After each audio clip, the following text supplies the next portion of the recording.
ख़बर शेयर कईसीं ठट्टो मां जिते 10 ॾींहं अॻु क़तल कयल जोड़े जा कातिल गिरफ़्तार न थिया आहिनि। वारसनि जे हवाले सां धरणो पिणु ॾिनो आहे।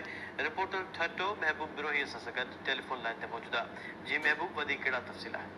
जी रिज़वान, ठटे में 10 ॾींहं अॻु में जेको नौजवान जोड़ो अलानो पलीजो ऐं संदसि घरवारी गुल ज़मीरा मिसर बेदर्दी सां ठटे हाई स्कूल रोड ते क़तल थिया हुआ। उनजा कातल जेके आहिनि टे मुख्य जवाबदार उहे अञा ताईं गिरफ़्तार न थी सघिया आहिनि, जंहिं ख़िलाफ़ उनजे वारसनि नौजवान अलानो पलीजो जो वालिद सूमार जे सौट हारून रशीद, ममताज़ आदम, गुलशन इब्राहिम ऐं ॿियनि जी अॻवानी में ठटे में एहतिजाजी मुज़ाहिरो करे धरणो आयो वियो। क़ौमी शाइरा ते धरणो 2 कलाकनि ताईं जारी रहियो।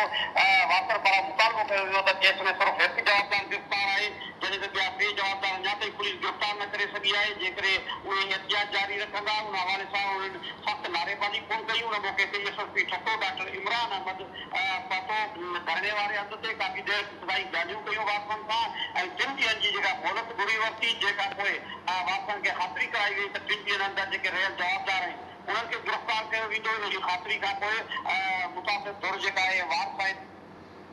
वॾी महिरबानी महबूब बिरोही, तफ़सील ॾियण जे लाइ। नाज़रीन, ठट्टो मां महबूब बिरोही डिटेल्स ॾिना। 10 ॾींहं अॻु क़तल कयल जोड़े जा कातिल गिरफ़्तार न थिया आहिनि।